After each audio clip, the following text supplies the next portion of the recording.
Parco Baccin, nell'omonima via di Bassano, è uno dei 3 spazi verdi pubblici del quartiere di Marchesane.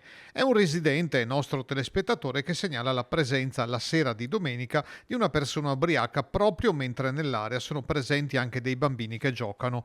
Non trovo giusto che i ragazzi escano con la paura di essere aggrediti, scrive. La presenza è confermata anche dall'assessore Viero che proprio in questa zona abita. Da residente qualche caso anomalo ne sono a conoscenza anch'io, sono ovviamente persone che sono anche note alle forze dell'ordine, insomma quello che cerchiamo di fare è proprio in collaborazione con i residenti, quando insomma ci sono situazioni particolari, di segnalarlo subito, che così la polizia locale oppure le forze dell'ordine in generale possono intervenire. Una panchina all'esterno del parco sembra confermare la presenza di un piccolo bivacco con avanzi di cibo e bottiglie di alcolici vuote.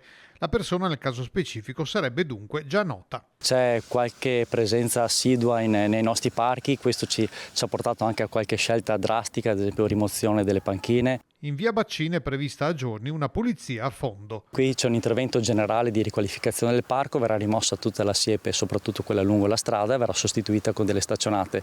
Questo insomma è un intervento concordato con il quartiere, anche in riferimento insomma, a qualche episodio magari spiacevoli di presenze non gradite al parco, questo permette insomma, sicuramente una maggiore visibilità. L'estate 2025 ha portato al centro delle cronache i parchi cittadini, più come luogo di degrado che come punto di socializzazione. A me piace ricordare che insomma, tanti quartieri ci danno una mano, ci sono tanti volontari che si prendono cura del verde.